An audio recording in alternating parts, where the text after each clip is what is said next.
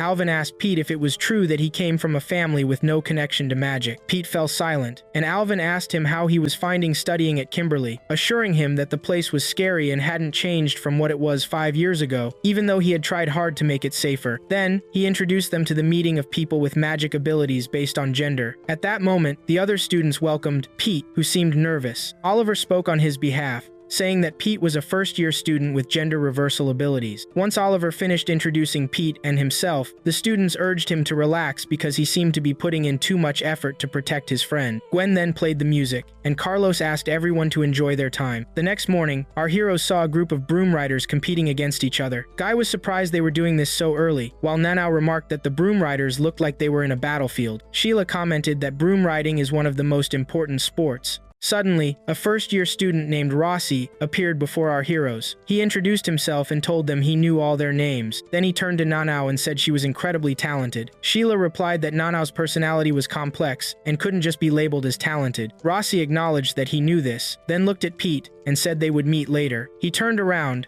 leaving our heroes puzzled by his behavior. They then moved to Mr. Garland's class, where Oliver had just defeated his opponent in a duel. Mr. Garland then announced a duel between Pete and Rossi. The two stepped forward, and Katie noticed that Pete looked nervous. Oliver told her that Pete was trying to hide his feelings. The duel began with Pete charging at Rossi quickly, but Rossi countered with a kick to Pete's stomach, causing him to fall. Mr. Garland ended the duel, telling Pete he was rushing things and needed to be more careful next time. Rossi mocked him, calling him princess, and questioning how he could be strong when he had so many friends to protect him. Afterward, Pete gathered his friends and asked them to participate in special training because he wanted to become stronger. He also noted that the upcoming battles would include magic. Oliver offered to help him, and Sheila said she would train him in the Rossi style to make him a proficient duelist. Oliver disagreed, insisting that Pete should train in the Nanao style. Sheila countered that Pete needed to try out other academy styles. They began to argue about which style was better, with Oliver sticking to Nanao and Sheila defending Rossi. Guy chimed in to Nanao, saying this debate was one of the 3 most controversial topics in the magic world. Nanao said she could teach Pete if they couldn't agree on a style. Guy suggested they could split it up, while Katie proposed that Oliver teach Pete about defense and Sheila teach him about offense. Both Oliver and Sheila agreed. Oliver then told Pete they would teach him how to win in magical battles without relying solely on one style. Oliver started training Pete right away, asking about distances and what he would do considering the space between him and his opponent. He then pulled out his sword and asked Pete to duel him for real. Before Pete charged, Oliver brandished his sword in front of him, explaining that the first way to win was to use magical arts, while the second was to cast spells. However, he made a mistake because he didn't grasp the correct distance. Next, he said the third way to victory was to always be aware of your surroundings. While Oliver was training Pete, Rossi was eavesdropping on them. They soon moved on to lunch, where Rossi interrupted their gathering, telling Pete he could help him become stronger. Sheila told him that interrupting like this was not polite. Rossi replied that they drew all the attention in the academy while ignoring everyone else, and he didn't like being left behind. Then he raised his voice, asking if all the students felt the same way. Oliver questioned what he was trying to do. Rossi said it was time to discover the strongest first-year student. He thought the strongest was Nanao, but insisted others should have a fair chance to show their strengths. He asked who wanted to participate in this challenge, and Cornwallis said she would. Faye asked if she was sure, noting she had trembled in fear during the Garuda attack.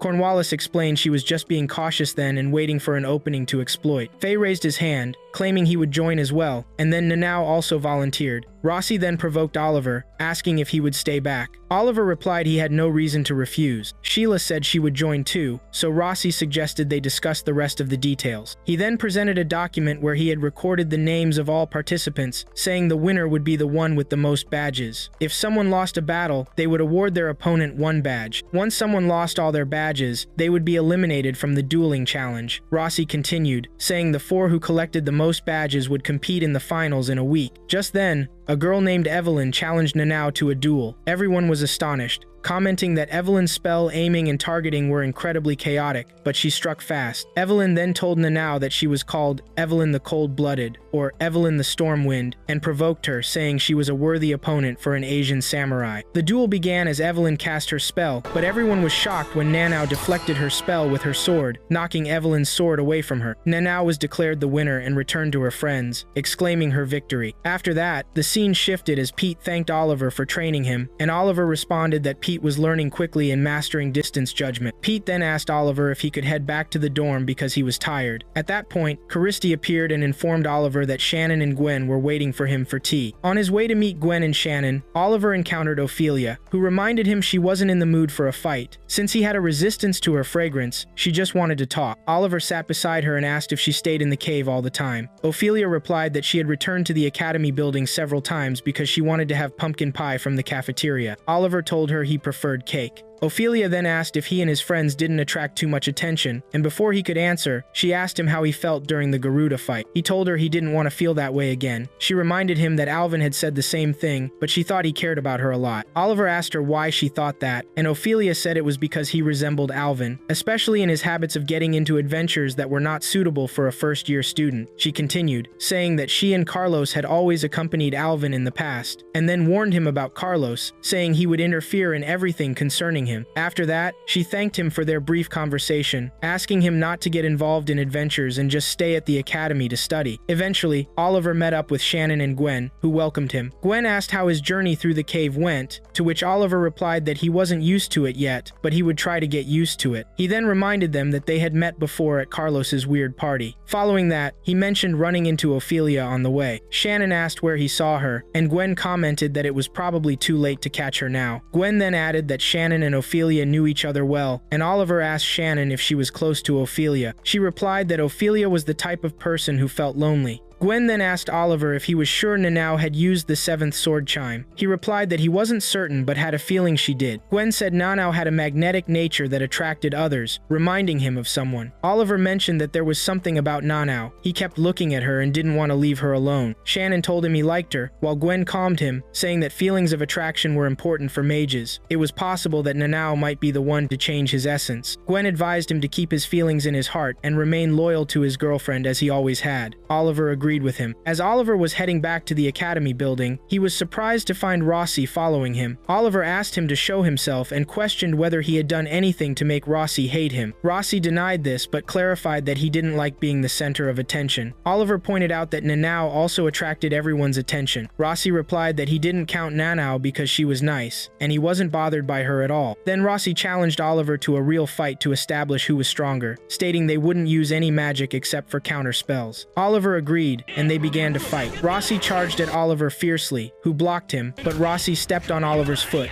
kicking him and stating he fought dirty. Unlike him, Oliver told him to do whatever he wanted because those cheap tricks wouldn't work on him. Rossi grew angrier, then ambushed Oliver during the fight, hitting him in the face with the hilt of his sword, causing Oliver to bleed. Rossi then informed him he was fighting to kill, so there was no reason not to wear such things. Oliver thanked him for making him realize he truly lacked experience. Rossi warned him to keep talking like that and he would get hurt even more. But Oliver declared no more fighting because he would defeat Rossi in just 8 moves. Rossi became furious and charged at Oliver again, but Oliver quickly grabbed his arm and told him that move had been found years ago and couldn't be overcome no matter how smart he thought he was. Rossi called him arrogant. In that moment, Oliver loosened his grip on Rossi's arm, and as Rossi tried to strike him, Oliver struck Rossi's hand with his sword, causing it to fall. Rossi then awarded Oliver a medal and admitted his defeat, saying he lost to the very one he wanted to overcome so badly. Oliver told him he had a unique fighting style, but he needed to adopt one of the fundamental fighting styles. Rossi inquired what his problem was, and Oliver replied that he envied his talent because he had a special gift he wished Rossi would develop. Unlike him, everything he had wasn't his. It was given to him by someone. Rossi responded that he didn't care, and Oliver continued his way out of the cave. He then ran into Christy, who praised him, saying she admired him from the bottom of her heart. He told her there was no need for flattery, as he was lacking in experience anyway. After Oliver returned to the dorm, he started treating Bait to help regulate the amount of magical energy in his body. Oliver explained that it was just a temporary treatment since Bait's body wasn't used to handling magic in its female form yet. He then gave Bait some tips to ensure energy flowed properly within him. Oliver gently stroked Bait's hair and assured him that he would be sleeping beside him, so he shouldn't hesitate to call for him if needed. Bait replied that they should hurry to sleep since they would wake up early. The next day, Bait confessed to his friends that he was gender flipped. Sheila congratulated him, saying it was a rare condition. Bait expressed that he didn't know how to handle it. Sheila placed her hand on his body, telling him that he was gaining a new organ he didn't have while in his female form, the womb, or the second heart for witches, where the most magical energy is stored. Bait was astonished as Sheila informed him that the womb would automatically open to provide all the magical energy stored there when he ran low. However, she would train him on how to open and close it. Sheila began to teach him how to manage this new aspect of his identity, and when magical energy surged from Bait, he wondered about it. Sheila explained that this would increase his magical capacity by several percentages and boost his magical strength as well. At that moment, Nanao mentioned that she wanted to try it since she was female too. Oliver yelled at her while Katie offered to go shopping for clothes for Bait to try on. They were interrupted by Rossi, who told them he had lost several battles after fighting Oliver. Oliver asked Rossi if he had fought anyone afterward, to which Rossi replied that some participants were dangerous, so they needed to be cautious. He then asked Bait if he had become a bit stronger before leaving quickly. Afterward, they went to Mr. Garland's class, and Bait faced Cornwallis, who threatened him. Katie noted that Cornwallis looked angry. Oliver told Bait to focus on hitting Cornwallis and not to get distracted.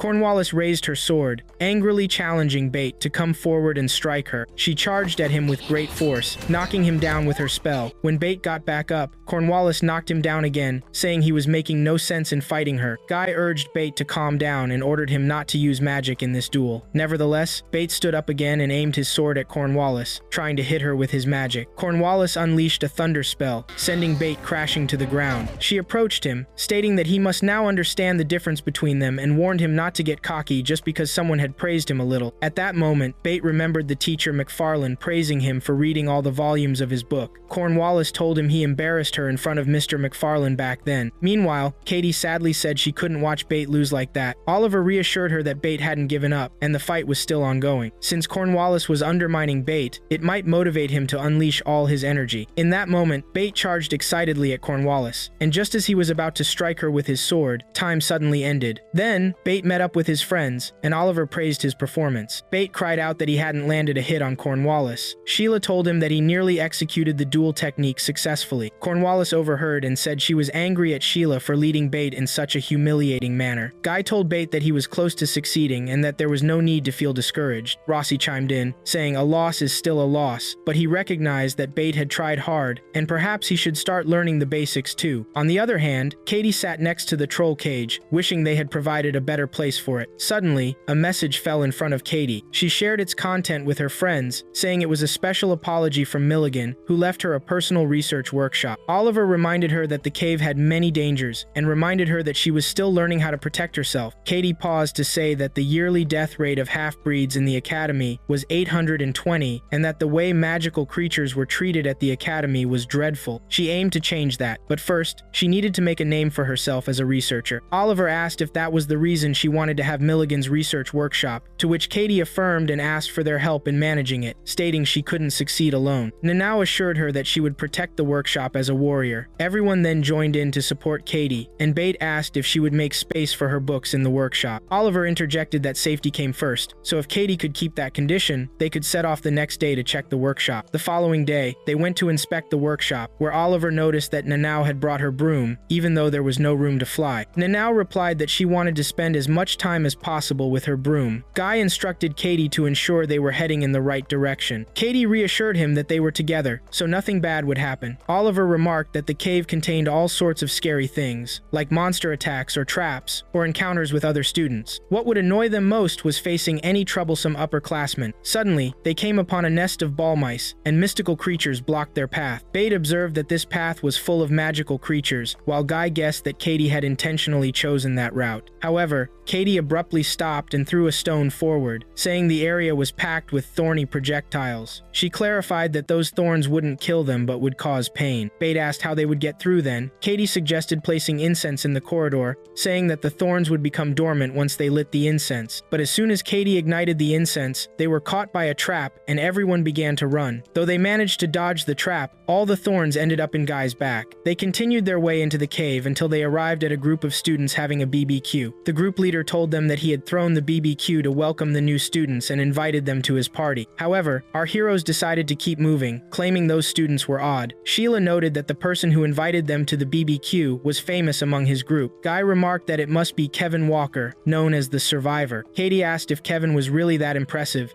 and Sheila said he had disappeared in the cave for 6 months, coming back alive after they had even held a funeral for him. Katie mused that maybe they should have accepted his BBQ invitation. Suddenly, they stopped in front of one girl, who warned them that it was dangerous to wander in the cave at that late hour. Still, she welcomed all sorts of customers and asked if they wanted ingredients for a big feast. She offered them meat enough for 6 people at a great discount since they were her first customers, along with drinks. After they accepted, they resumed their journey until they reached their destination. Katie then blew a hole in the wall with her wand, declaring that they had arrived at their secret base. Once they entered the workshop, Bait asked if they could actually use all of it. Katie confirmed that she had heard it was the best research workshop in the cave. Oliver said he would use the workshop as a research base in the cave while ensuring it was safe for them. Guy suggested setting traps around the workshop for protection, and then they enjoyed the grilled meat, relishing its taste. Sheila then proposed that they come up with a special name for their group so their bond would last. Katie asked Bait for a unique name, but he responded that he couldn't think of anything as her question surprised him. Nanao stood up and asked everyone to raise their swords in the air to form a straight circle. She told them that shape in her homeland was called sword flower, a symbol of bonds between warriors. Then, Nanao requested everyone to remember forever the shape of the flower they made in that spot, assuring them that the flower would never be torn apart. She named the group Sword Flower. Oliver commented that it was a good name. Katie then asked Sheila if that moment was as special as she had hoped, to which Sheila confirmed, bringing joy to everyone. Everyone settled into the workshop, and Nanao said she felt like a child once again. Pete remarked that change isn't bad, and Oliver reminded them that it was thanks to Katie for insisting on the workshop idea. Guy agreed with Oliver while Katie drifted off to sleep. Meanwhile, Cornwallis stood outside the cave with Faye, claiming she would prove to Sheila that she wasn't a substitute for her. Early in the morning, Nanao thanked Oliver for waking up early to train her, and Oliver reassured her that it was fine as long as they had the perfect spot for it. He then asked her if she could use the sword chant again, to which Nanao replied no. Oliver said they would start practicing spells now, but Nanao requested a sword duel first. Oliver refused, stating she needed to learn how to handle spells first, because spell techniques must blend with sword techniques. He told her his job was to help her reach that level. Surprised, Nanao asked what would happen once she reached that level, to which Oliver replied she would become a sorceress at his level. She exclaimed that this was exciting, when suddenly they heard Guy scream at the troll that appeared before him. Katie urged Guy not to scream like that as it would scare the troll. Guy told her his heart nearly stopped when the troll appeared out of nowhere. Katie expressed that she thought it was time to bring the troll to her workshop. Oliver, stunned, asked if the troll came to the cave on its own, but Milligan surprised him by saying she was the one who brought it. Oliver was astonished by her presence, and Milligan explained she just wanted to help a little. Meanwhile, Pete was still lying inside, waking up to look for his glasses, which a moving hand presented to him. Shocked, Pete ran out to join his comrades, leaving everyone astonished. Milligan told them she had turned her left hand, which Nanao had cut off, into a living being. Sheila asked Milligan what her real motive was for giving the workshop to Katie. Milligan replied she was investing in Katie's future potential because she wanted to share the credit when she achieved great success. Milligan reminded everyone that Katie wanted to take care of the troll herself, and this place would be perfect for that. Katie confirmed she was indeed thinking of that, while the troll said he loved being next to Katie. Sheila said he seemed amazing and calmer now, so Katie suggested calling him Marco. Oliver asked Marco if he knew them, and Marco confidently replied that Katie talked about them a lot. Marco then called each person by name and told them they were his friends too, since they were friends with Katie. Oliver approached, glad to meet him, and Milligan led them to the nearest entrance of the workshop. Guy looked at the entrance and remarked that it was the fastest way into the cave. Milligan told them that even with that entrance, it wasn't always possible to pass through because the cave had a fickle nature. She warned them that she was leaving now and urged them to stay vigilant if they were going to continue exploring the cave. Excited, Katie said they would continue searching the cave, and as they did, Guy remarked he never imagined he would be walking with a troll. Oliver reassured him that Marco was a good guard. Just then, Sheila stopped them, warning that continuing would lead them to the second level of the cave, which was larger and more complex than the first, known as the Tangled Forest, due to the imbalance of magical beings there. A forest below the cave? Guy said, and while Sheila insisted they should go back, Cornwallis surprised her by asking if she was exploring the depths, confirming she had been waiting for her to take her badge. Marco lunged at Cornwallis to attack, but Katie calmed him down. Cornwallis then said using a pet's aid in that championship was not allowed. Katie replied that Cornwallis appeared out of nowhere, while Faye calmed her down. Cornwallis then suggested Faye should fight as well. Oliver asked Sheila about the relationship between Faye and Cornwallis, and Sheila explained that their relationship was like that of a teacher and knight. Oliver noted that their teamwork would then be strong, but Sheila commented that they could defeat Cornwallis and Faye, considering the 6 months they had spent together. Oliver nominated Nanao to fight alongside Sheila since she was eager for a battle too, but suddenly Albright appeared, saying he would join and be on Cornwallis's team. Nanao asked who Albright was, and Oliver replied that the Albright family was known for superior combat sorcery. Cornwallis asked Albright if he genuinely wanted to join her team, and he said he didn't mind doing so. Albright then directed his question to Sheila, glancing at Oliver, wondering if she minded, including the nobody in her team. Sheila bristled, feeling he was insulting Oliver, but Oliver calmed her, saying there was no issue with joining the three-way battle. However, Cornwallis tried to reject Albright's participation. Faye calmed her down, stating it was in their favor because Albright was targeting Nanao. At that moment, Albright ordered them to follow him to the second level of the cave. Sheila reminded him they had other students with them, which was dangerous. He asked her to send them to housing, but Katie refused to leave and insisted on watching him fight, as did Guy and Pete. Marco declared he would protect everyone. Faye commented that Sheila had many friends. Cornwallis told him to shut up, and then they reached the appropriate place for the fight. Albright asked if anyone objected to adjusting the fatal spell to half its strength. Cornwallis warned him he would regret trying to stab them from behind. Albright told her his only interest was in fighting the samurai and asked her not to expect his help. Then the battle began. Cornwallis was surprised when Oliver targeted Albright, stating he would fight him for not allowing anyone to insult him. Cornwallis then asked Faye to fight the samurai instead. On the other side, Nanao told Sheila she would finally see her blade, and Sheila promised not to let her down. Sheila then shot towards Cornwallis, asking why she hated her. Cornwallis replied that even if she told her the reason, she wouldn't understand. Their swords clashed quickly, impressing Nanao, while Faye commented that both had trained in the Rosette style since they were young. At that moment, Faye said to Nanao that their fight wouldn't be as fun, and then he launched a fireball at Nanao and began to run. She remarked that he was playing a chasing game. Then she chased after him. Meanwhile, the battle escalated between Oliver and Albright, with Oliver launching fire while Albright unleashed waves of water. When Oliver charged at Albright, he activated a wall barrier, but Oliver jumped up and dodged it. Albright told him he was just an ordinary guy doing acrobatics trying to defeat him. Oliver ordered him to save his strength until he knocked him down. Albright jumped up, but when he attempted to land a sword strike on Oliver, Oliver blocked it. Albright remarked that he was using a vast range of spells to distract his opponent, then aimed a direct hit to win his fights. Oliver realized Albright had discovered his tactic and shifted his blade's path in the same way, cutting his cheek and asking how he would respond to that. Albright replied that he was bold. While Oliver's friends watched the scene, Katie remarked that Oliver's recent attack had created a flash in the sky. On the other side, Faye was inwardly cursing Nanao, wondering about her strength. Cornwallis told him he was weak and asked him to win at any cost. Faye recalled a memory from the past and told Cornwallis that she could command him since she owned him, and he would tear her enemy apart forever. At that moment, Cornwallis raised her magic wand, transforming Faye into a huge werewolf and ordered him to charge. Then she climbed onto him and sprinted towards Sheila and Nanao quickly. Nanao met her with her sword, but was astonished that her strike had no effect on the werewolf that Cornwallis was riding. Sheila informed her it was because Faye had turned into a werewolf, not a human, and thus his ability to take hits was completely different from that of humans. Nanao charged at Cornwallis and her werewolf again, but Cornwallis stopped her with her spell. Meanwhile, Albright provoked Oliver, stating he wouldn't mind fleeing to help his friends. Oliver replied that they didn't need his help and that there was no reason for him to flee from him. On the other hand, Sheila warned Cornwallis about Faye remaining in his werewolf form, reminding her that Faye had half-human blood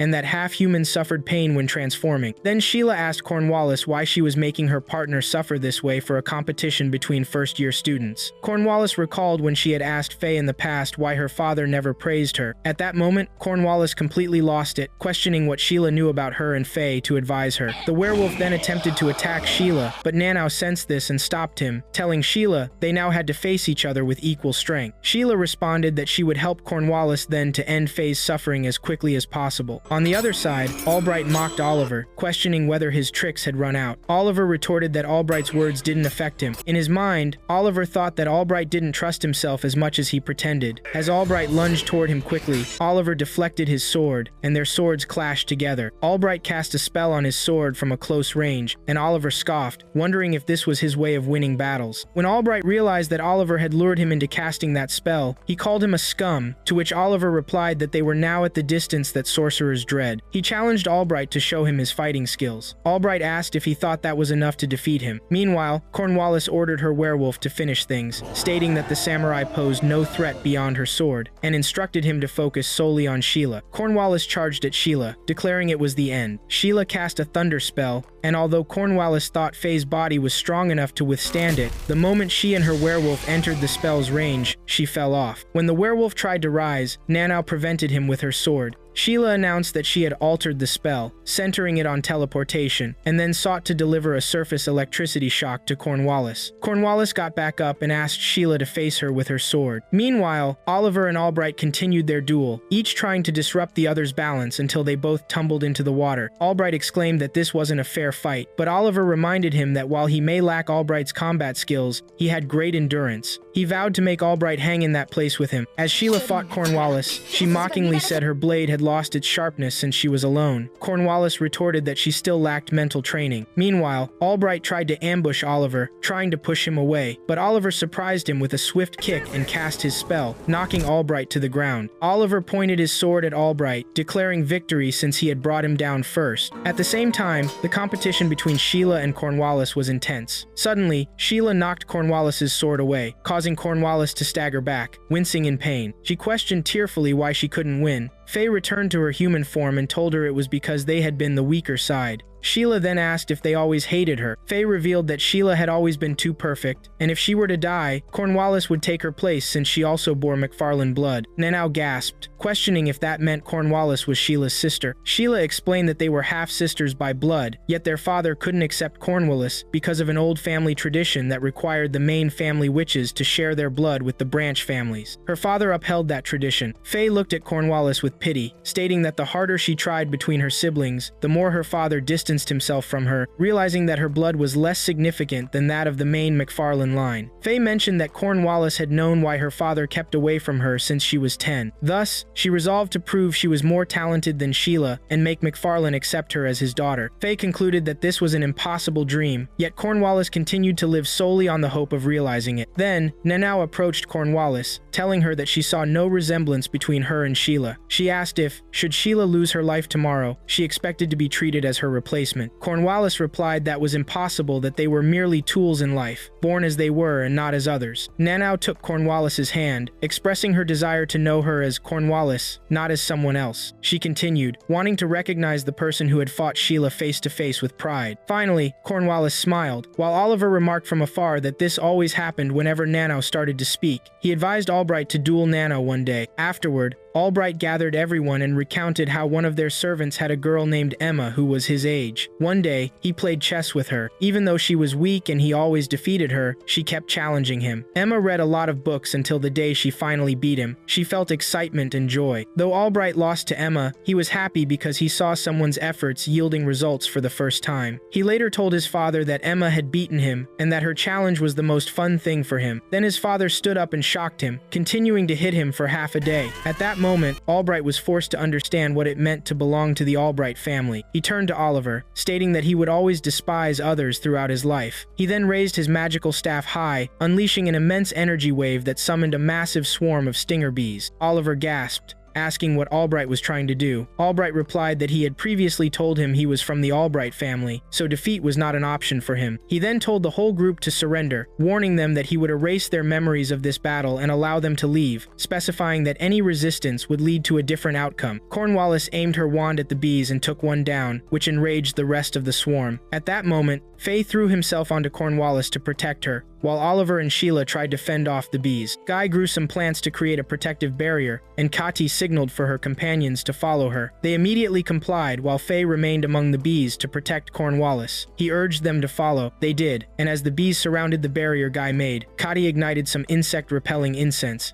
explaining that it wouldn't last long. Sheila then asked Oliver for a plan, to which he admitted their only option was to surrender. Nanao agreed, but insisted she had to first show Albright the meaning of true defeat, while Kati protested against surrendering to Albright, declaring her readiness to fight tyrants. Guy noted that if Oliver was surrendering for them, it was better he didn't. Oliver suggested the alternative was to gamble, who knew what the consequences would be. At that point, Bate told him to stop acting like their father, as they hadn't come to hinder him. Oliver apologized and explained his plan. When Albright ordered the bees to attack their heroes, he was astonished to see the bees drawn to the barrier due to the enticing incense. Albright exclaimed that it was impossible. Meanwhile, Sheila attracted the bees and surprised everyone by revealing that she was half human and half elf. The bees quickly went out of control and began to swarm wildly. All of our heroes raised their swords together, casting a combined spell that eliminated some of the bees. Albright sent another hive of bees toward the hero's nest, but Nanao charged at that hive with her sword, slicing through every bee in her path. As Albright landed on the ground, Nanao cut him off, demanding that he raise his sword and face her. She emphasized that they were the ones to decide victory and defeat because there was no ruler between them. Albright laughed, claiming that was exactly what he wanted, and he charged toward her with force. Nanao darted toward him like lightning, swiftly knocking his sword away. Albright fell to the ground in shock. On the other side, Cornwallis told Sheila she had already known she was half-elf, but hadn't realized she possessed all that power. She questioned why Sheila hadn't used it during their duel. Sheila replied that she had never intended to use her power in a first-year student match. She then confided in Cornwallis that she wanted to fight her for as long as possible, as they hadn't interacted since they were 12 years old. Sheila then produced a flower crown, expressing that she always looked forward to meeting Cornwallis each year because she excelled at making things with flowers. Cornwallis asked if she still kept it, to which Sheila replied that she treasured it, assuring her that she was still part of her family even if she was apart from them. Cornwallis then promised to make her another flower crown. Meanwhile, Oliver extended his hand to Albright, challenging him to a rematch when they were stronger. Albright told him he would grow stronger after tasting defeat. Oliver commanded everyone to return to their dorm, declaring that they had explored the cave enough for the day. The events unfolded as Alvin walked with the members of the Kimberly Council through the cave pathways. Lycides said that if one of their younger students got kidnapped, their mission was to bring him back, while Carlos argued that they needed to stop Oilia since the magic was starting to consume her. Alvin replied that they were already late to make such a decision, and that Oilia might have anticipated their actions. He hinted that Oilia acted quickly because she expected their plans. At that moment, Carlos whispered to Alvin, asking him to handle things if he failed to solve the problem. On the other side, Katie mentioned that Beat had not returned yet, to which Sheila informed her that the senior students were doing everything they could to bring him back. All they could do now was wait quietly. Guy got frustrated, saying that it had already been several days, and questioned whether they were searching for Beat properly. Sheila replied that getting swept up in emotions wouldn't solve anything, while Oliver calmed him down, saying they really couldn't do anything this time. Guy noted that if he were in Beat's place, he could at least cook for him. Nanao interrupted him, emphasizing that someone who has lost their life cannot eat, and that the only way to offer food to him was to leave it as a sacrifice by his grave. Guy asked if she meant to say that Beat was dead. Nanao replied that she didn't know, but in her homeland, 8 out of 10 people lost in battle die. Oliver told her she was being pessimistic, and reminded her that the Chimera was designed to take people alive. Katie wondered what Oilia would do to Beat. Suddenly, Sheila stood up and told them it was time for class, insisting their argument was pointless. Afterward, Oliver met Gwen and asked if he could help him rescue Beat. Gwen replied that he and Shannon were already planning to accompany the student council to the cave. However, Ophelia's lair was on the 2nd level, making it hard to find, and they couldn't afford to lose any more of their friends right now. At that moment, Shannon took Oliver's hand reassuringly, saying she would definitely find Beat. Oliver continued on his way when Rush suddenly interrupted him, noting that he seemed sad, and informed him that their little heroics had been cancelled, so the atmosphere wasn't right for fun. Rush provoked Oliver further, saying he shouldn't do anything strange for his own benefit, or else he'd be greatly disappointed if he died quickly. Oliver ignored Rush's comments and kept walking. Meanwhile, Garland told Katie that Beat's situation hadn't reached a level that warranted intervention. Katie questioned what situation Beat would need to be in for them to act. Garland explained that the teachers begin searching for students after 8 days, at which point the chances of the student being alive drop significantly. Katie repeated 8 days, to which Garland affirmed that she should let go of the idea that the teachers would save her from everything. In another place, Oliver told Sheila that she had spoken to McFarlane then. Sheila responded that she had turned to McFarlane as his daughter would. McFarlane told her that if she weren't able to protect her friends, the moment she gained them, she would lose them too. Sheila insisted that she was going into the cave at night. Oliver warned her that it was suicide, but she replied that at the time of Beat's kidnapping, she compared the risk of all of them dying if they returned to save him to the possibility of staying alive if they pulled back and left him. They hadn't known anything back then about those monsters, and they could have easily died. Oliver tried to dissuade Sheila from her decision, but she asked him to let her take responsibility, otherwise she wouldn't be able to face Beat again. He offered to accompany her, but she refused, saying if they both disappeared, the other 3 would head to the cave. Oliver resolutely told her he wouldn't allow her to go alone. Just then, Milligan surprised them with her presence, saying she had something to discuss with them and Katie. Oliver quickly chastised Katie, asking if she was planning to sell herself. Katie replied that this was what was needed to save Beat. Milligan asked her if she meant she would let them do whatever they wanted with her body in exchange for saving her friend. Oliver stated he was canceling that offer since Katie made it without consulting her friends at all. Milligan then questioned him about his plan. Oliver asked her what the chances of saving Oilia were since she was in the same class. Milligan informed them that regardless of anything, the chance of saving Beat was only 20% because Oilia didn't have much time left, and the magic would consume her. In turn, she would eliminate the lives of the students she had kidnapped without any hesitation, as long as it helped her in her search. Then, Milligan thought for a moment and said they could raise the percentage to 21% if she trained them all to fight Oilia. Milligan continued, explaining that her research had reached a dead end because of them, and she had been heavily relying on Darius, who was now missing, putting her in a critical position. That was why she sought Katie's help. Katie responded in surprise at the request for help. Milligan then expressed that she wanted to include her in the research since she had awakened Troll's ability to speak. Milligan candidly informed the team that even then, their chances of defeating Oilia were slim, as she was much stronger than Milligan. However, they might still be able to save their friend. She promised them that she would find out Oilia's hideout and take them there, but added that Katie needed to officially become her partner in the search. Katie immediately agreed, telling Oliver and Sheila that she would do everything she could to save Beat. After that, Katie and Sheila went to Nanao's room, where Nanao said she had been waiting for them and was ready for that. Sheila told her that they needed to prepare for the worst. Nanao replied that whether she was saving her friend or retrieving his body, it was all the same. Katie apologized, stating that Milligan said she wasn't ready to go yet, prompting Nanao to ask her to take lecture notes for her, saying she was the only one she could entrust with that. Meanwhile, Oliver was saying goodbye to Guy, who told him he understood why they left him in the dorm, and that he didn't want to hinder them. He then gave Oliver seeds of the tool plants he had grown,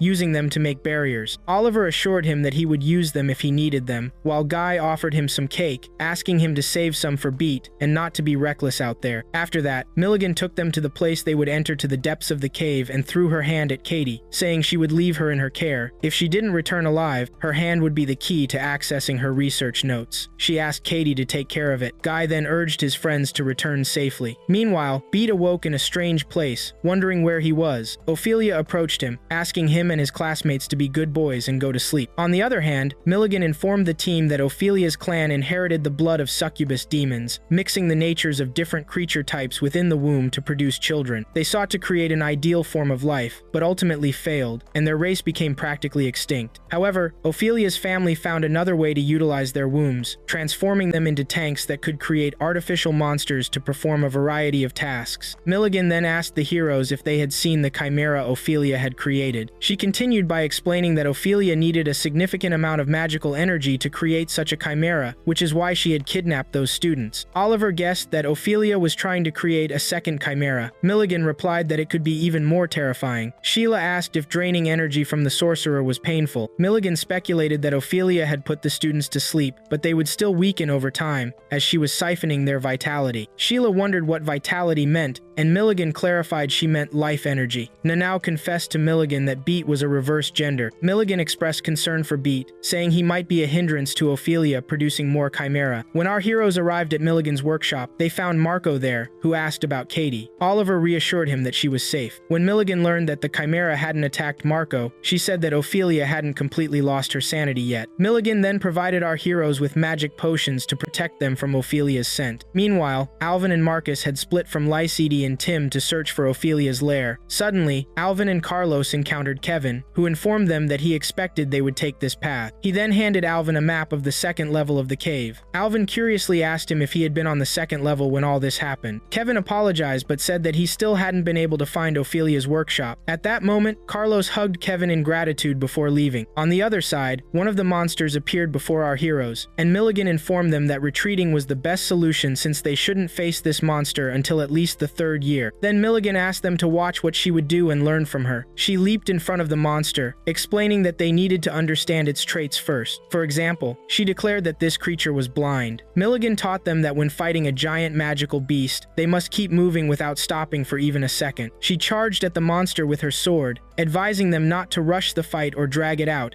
ensuring their strike would be decisive. It wasn't long before Sheila was amazed, exclaiming that Milligan made it look easy as she defeated the chimera. Milligan reminded her that finding the monster's weak points and sticking to a plan was anything but simple. Nanao then announced that she could take on the monster now, but Sheila ordered her to stop putting herself in danger alone. Oliver assured her that they would support each other. Milligan said they were entering the Tangled forest now, and they needed to keep pace with her. On the other side, Carlos recounted his first meeting with Oilia, during which she asked him if he was the man who would bear her next child and told him that every man who spoke with her lost his sanity. Carlos then told Elvin that his meeting with Oilia was due to the unification of their families. As our heroes continued their journey through the forest, Milligan shared that this lair was her favorite for a stroll because its ecosystem was diverse and never boring. Sheila expressed surprise, exclaiming, "The favorite place for a stroll?" Milligan replied that, unfortunately, she couldn't take a walk this time, as Chimera Oilia could attack them at any moment, urging them to hurry. They pressed on,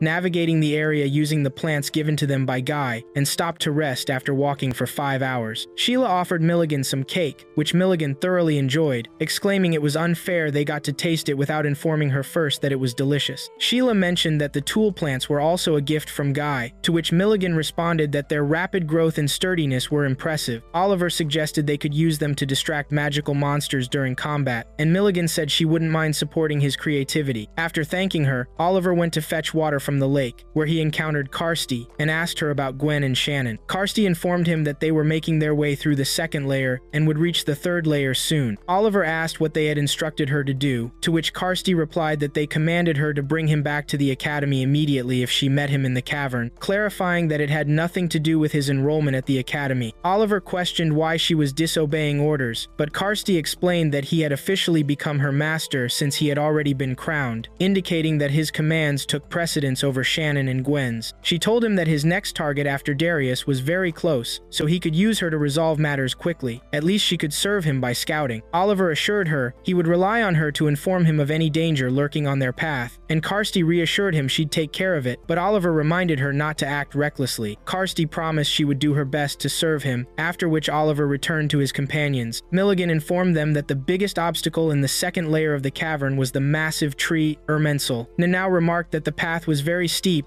and asked if they couldn't fly up with their brooms. Milligan responded that it was possible, but warned her that attempting to fly without knowing the area's layout and environment would lead to regret. Sheila noted they couldn't take risks here, prompting Oliver to wonder why there was no sunlight in this underground cavern. Milligan told him that the reason was still unknown, but it stemmed from magical techniques dating back to prehistoric times, which were hard to replicate in their current age. Sheila remarked that the sun of this place was unlike the surface sun because it didn't set. Milligan explained that this place was like paradise for plants that never sleep, which is why it was called the Tangled Forest. They continued on, and Milligan sensed something odd since this area was usually filled with magical monsters. The heroes halted somewhere, and Milligan informed them that this was the den of a magical creature, advising them to look at it directly and not show any fear. The creature appeared, and Milligan asked what was going on, as it seemed indifferent to the few people crossing its territory. Then Milligan noticed the creature was injured and asked if it had fought Chimera Oilia. When she attempted to examine its wound, the creature roared at her, causing Milligan to back off and try to intimidate it with her gaze, but it became more agitated. Milligan asked her companions to draw their weapons, but Nanao stopped her, stating they hadn't shown enough respect to this creature. She then placed her weapon in front of it, stepping closer and bowing as she acknowledged they had trespassed on its territory, but they were passing through to rescue their friend and had no time to waste. The creature observed her thoughtfully while Nanao continued to assure it they didn't want to force their way through violently and asked if it would allow them to pass. The creature retreated to its den, at which point Milligan asked Nanao how she managed that, surprised by her actions. Nanao explained that she had heard magical creatures could sense danger through a person's scent, so to convey to these creatures they weren't foes, they needed to face them with a calm heart. She added with a smile that Katie had told her this. Sheila remarked how incredible it was that she applied this advice to a magical creature that was staring right at her. Oliver noted that the magical beast was injured and highly agitated, so it too wanted to avoid combat as much as possible. Milligan observed that Kati and Nanao were full of surprises alongside their excellent chef Guy. She pointed to a spot ahead, telling them they would be down once they passed through there. Meanwhile, Cornwallis and Lynette were also making their way through the Tangled Forest, where Lynette tried to warn Cornwallis of the danger, stating that if they were found, they would die. Cornwallis told her they must locate the Chimera first and kill it. Otherwise, why did she think she had brought it with her? Reminding her that she was a student in the 4th Division, Lynette replied that it would be possible if there was just one Chimera. However, Chimera Oilia were all over the place, and she asked if Cornwallis planned to fight them all, astonished at why she was so eager to meet a kidnapped pup, pointing out that if Cornwallis indicated any man, he would throw himself at her feet. Cornwallis insisted that Faye was not like that at all. Lynette curiously questioned why their relationship always seemed to reach that point despite being sisters. She acknowledged they weren't blood sisters but still felt like sisters. On the other hand, Chimera Oilia appeared at the magical creature's den. The creature emerged to defend the heroes, but the Chimera swiftly beheaded it. Milligan raised her blade, telling her companions it was time to apply what she had taught them, and she would support them. She commanded them to defeat the Chimera. Oliver quickly dashed alongside the Chimera, throwing the tool plants that rapidly grew to form a protective barrier for the heroes, while Nanao sprinted towards the Chimera. However, the Chimera initiated its attack, and Nanao took shelter inside the plant barrier for a moment, as Oliver and Sheila continued to assault the Chimera, which unleashed fireballs toward them relentlessly. Sheila noted that the Chimera's body was extremely tough, and Oliver told her they would target the Chimera's exterior and aim for its nerve points. At that moment, Nanao charged at the Chimera like a cannon, but when she severed the Chimera's leg, it regenerated immediately. They altered their plan, especially after they noticed that temperature changes weakened the Chimera's exterior. Oliver and Sheila began working on that strategy, to the extent that Milligan was impressed by how well they adapted. However, she expressed concern that they might fall into the trap of thinking they had a chance to overpower a new enemy. Soon, the heroes split up to take down the Chimera, with Nanao confronting it from the front while Oliver and Sheila attacked from the sides. Sheila cast a fire spell while Oliver spread the plants around the Chimera to hinder its movements. When Oliver moved in to finish off the Chimera, it suddenly showered him with thorns. Nanao screamed, and Milligan rushed forward with her blade, stating she had anticipated this and hoped Oliver would hold on and not die. But when she reached Oliver, she discovered he had already defeated the Chimera, claiming he had foreseen the attack. Joy surged through Sheila and Nanao as they celebrated their victory over the Chimera together, while Milligan realized they never needed her help at all. They continued moving, battling countless magical creatures along the way, until they stopped to rest in a cave. There, Milligan noticed Oliver hadn't gotten enough sleep, and he confessed he was worried about Pete's life. Milligan asked him why they were doing all this for Pete when they had only known him for a short while. Oliver replied that the six of them had first come together during the Academy's entrance ceremony, when Marco was about to crush Kati. And even though Pete was the only one among them who didn't come from a magical family, he hadn't run away during the incident. Instead, he joined them to save Kati, which made him feel happy. He added that he was sure the other four were also happy because of this friend they met for the first time on Kimberly ground. Milligan expressed her understanding that this showed the beauty of their friendship, adding that she personally admired him. She recognized that Sheila came from a magical family while Nanao had a unique upbringing, but what impressed her about him was that, despite lacking any talent and being mediocre in everything, he still fought alongside the two gifted ones. Oliver told her she was exaggerating, but Milligan guessed there was a gap in Oliver's past that led him to this stage. She then continued, expressing her concern for him as a senior classmate. Suddenly, Milligan stood up, stating they were approaching the third layer, and the environment would be harsher, so he needed to prepare well. Meanwhile, Albright woke up and asked Pete where they were. Pete informed him they were in Ophelia's workshop, to which Albright grumbled that he had lost his sword and staff, questioning how Pete was able to move despite inhaling the perfume. Pete confessed to him that he was gender-inverted and asked him to help him escape. Albright ordered him to be silent, explaining that if Ophelia discovered his truth, she would kill him. He then pulled out 3 spheres for Pete and instructed him to use them to escape, saying the third sphere was for emergency calls and telling him to leave at the right time. In the library, Guy said there was still no news. Katie responded, assuring him that Oliver, Sheila, and Nanao would definitely save Pete. She emphasized to Guy that all they could do right now was take class notes until their friends returned.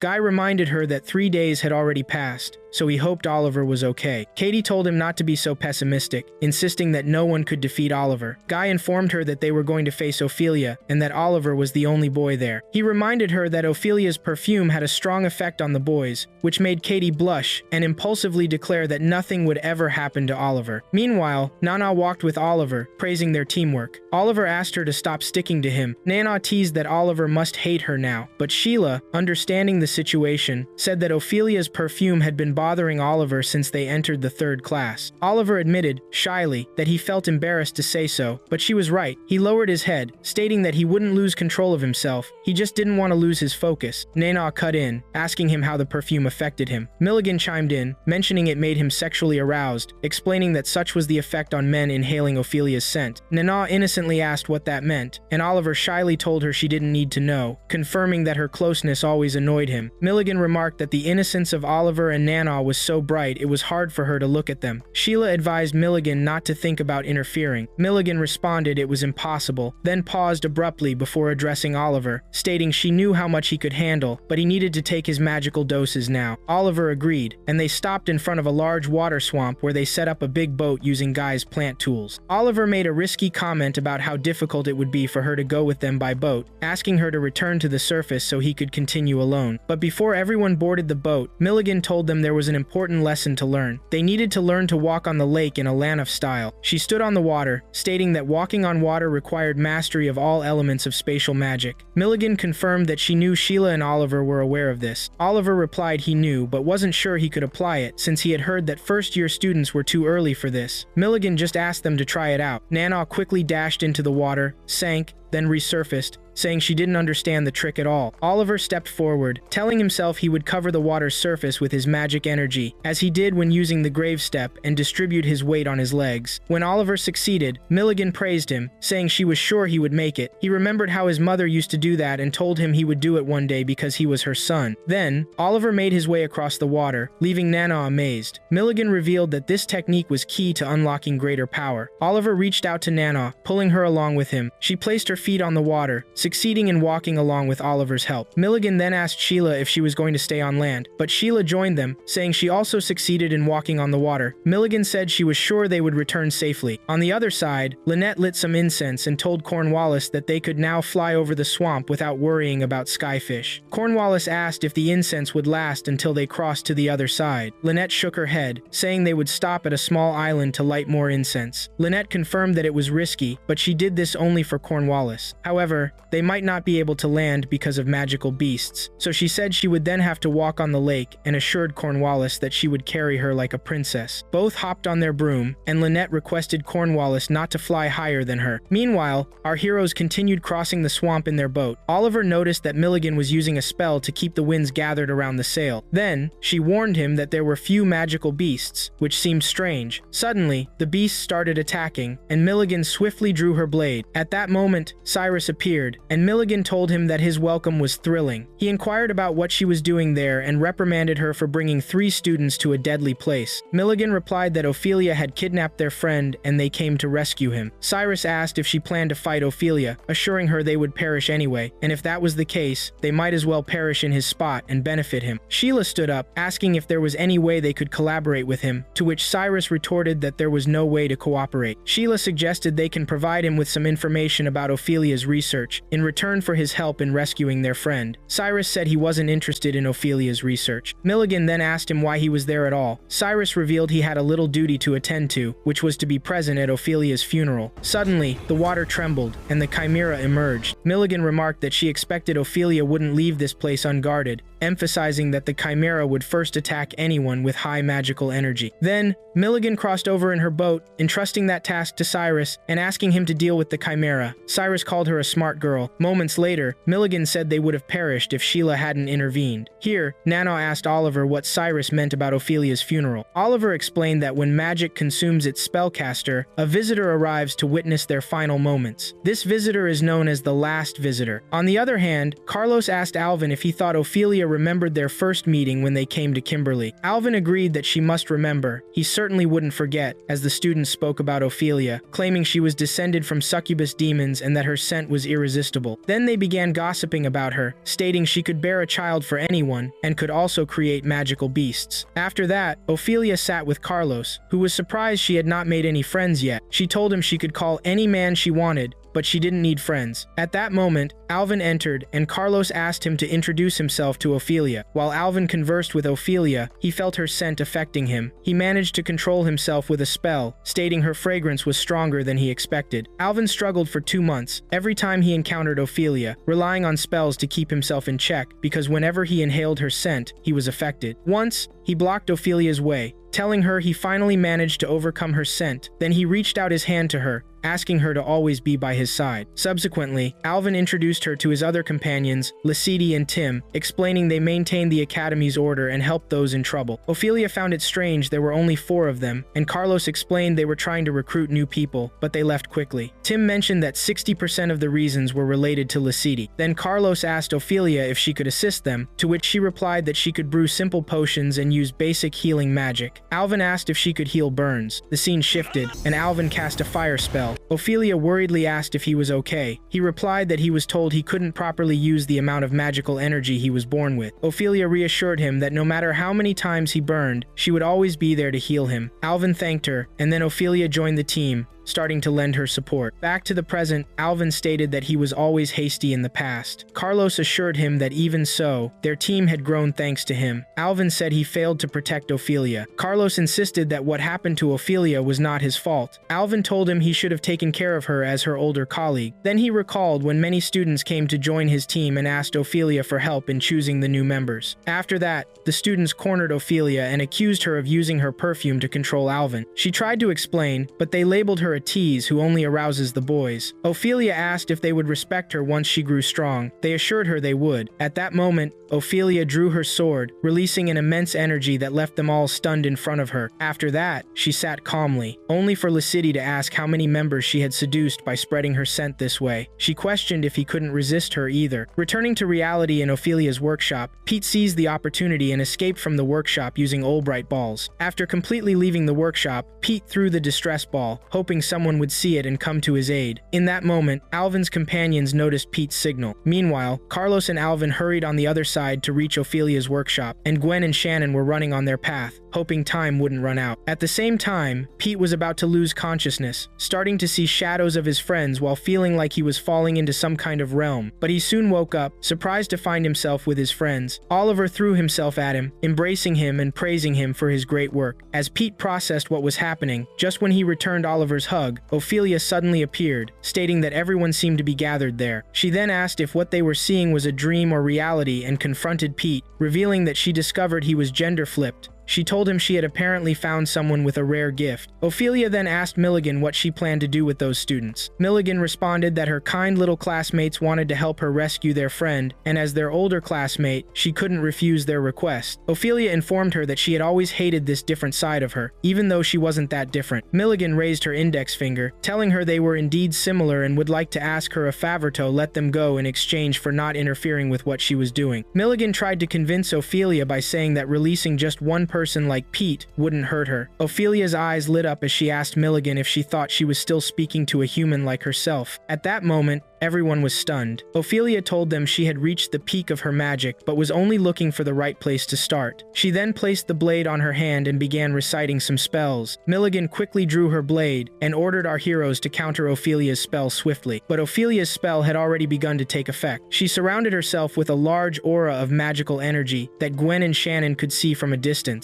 Gwen then said Oilia had already started, while on the other side, Oilia continued chanting her spells until she completed what she wanted entirely. Oilia created a world entirely isolated from the outside, governed only by the spellcaster's laws, and our heroes became prisoners within this world. Nevertheless, Milligan admired Ophelia's achievement, saying that while there are different ways for a sorcerer to be consumed by their magic, only a few sorcerers have reached the stage of the Great Song. Milligan then closed her eyes, noting that Oilia had managed to reach that despite her young age. Meanwhile, Cornwallis and Lynette arrived at the same place, where Sheila wondered why Cornwallis was there. Cornwallis replied that she came to rescue Faye. Milligan then commented that they might now be settled inside Oilia Salvador's womb, as it seemed that Oilia rejected the goal of creating the perfect life form and reached her own conclusion. Milligan continued by saying that it was too late to save them now, and no one could rescue them unless Oilia reversed her spell herself or died. She then told them they definitely knew what to do about it now. Sheila nodded, and then Milligan told them that was good and ordered them to line up. She asked Lynette to set up a barrier while Oliver informed the others that Milligan and Sheila, with their fiery powers, were the essence of their attack, and they would rely on them. Therefore, their mission would be to keep the enemy away from Milligan and Sheila. On the other side, Tim and Licity were walking on the third layer, telling each other that Olivia had finally succeeded in isolating herself from the world, and they could no longer see her. Back with Oilia, Milligan asked her how it felt when magic consumed her. Oilia replied that it felt dreadful, just as she had expected, but the good thing was that she would stay to watch them all perish. Milligan told her she would have a lot to do before that. Then she provocatively remarked to Oilia that she wouldn't blame her if her first love turned out to be a disaster, as she knew she was more like a swamp snake. Yet, Alvin resembled a unicorn, making it impossible for that love to succeed, and if it did succeed, the best she could achieve was stealing his seed. At that moment, Oilia became furious and lashed out at Milligan. Milligan then ordered Sheila to attack, and Sheila unleashed her magical spell. At the same time, Milligan revealed the basilisk eye and swiftly rushed towards Oilia to her chamber, telling her that she was still human after all she had done, as evidenced by how much her words troubled her. But Oilia quickly dispelled her petrification and bound Milligan with her blood tendrils, surprising her by stating she hadn't been affected by petrification curses curses for a long time. Milligan told her she was a joke because despite being on the verge of reaching the highest levels of magic, she was still obsessed with the regrets of the past like a sweet virgin. Oilia remarked that she seemed determined to die in the most horrible way. Then she remembered her encounter with Alvin, where he had asked her about the companions she had kidnapped. Oilia threw them on the ground in front of him and Carlos, stating they were no longer suitable for use as a womb for the Chimera. Alvin told her that the darkness of the cave had infected her heart. He drew his sword, asking her to raise her blade as well, because she would pay for what she had done. In the meantime, Oilia told everyone that she regretted nothing. At that moment, the Chimera eased its fight a little, so Oliver ordered Nanao to take charge of attacking Oilia while he rushed to ignite the Chimera. Cornwallis also flew on her broomstick to fight off other Chimera, but the Chimera launched its attack on our heroes, causing Oliver to fall into a gap and almost plummet during his flight. Meanwhile, Nanao penetrated Ophelia's aura after taking down everything in her path from the Chimera. She then reached Oilia with her blade, demanding her to prepare for death. But our heroes were soon shocked to see Nanao fall to the ground in front of them. Oliver approached her, urging her to hold on. Nanao apologized to him, saying that Oilia was just a child, and she hesitated to raise her sword against a crying child. Here, Sheila apologized to Pete, saying she had failed to protect him. Pete reassured her that she had come to save him in the end. At that moment, Oilia collapsed in tears, wondering when was the last time she shared her feelings with someone like this. Then Carlos and Alvin arrived just in time. A hole then opened in Ophelia's world, allowing Alvin and Carlos to enter. Carlos approached Oilia, telling her he would give her everything he had. He then removed a necklace from around his neck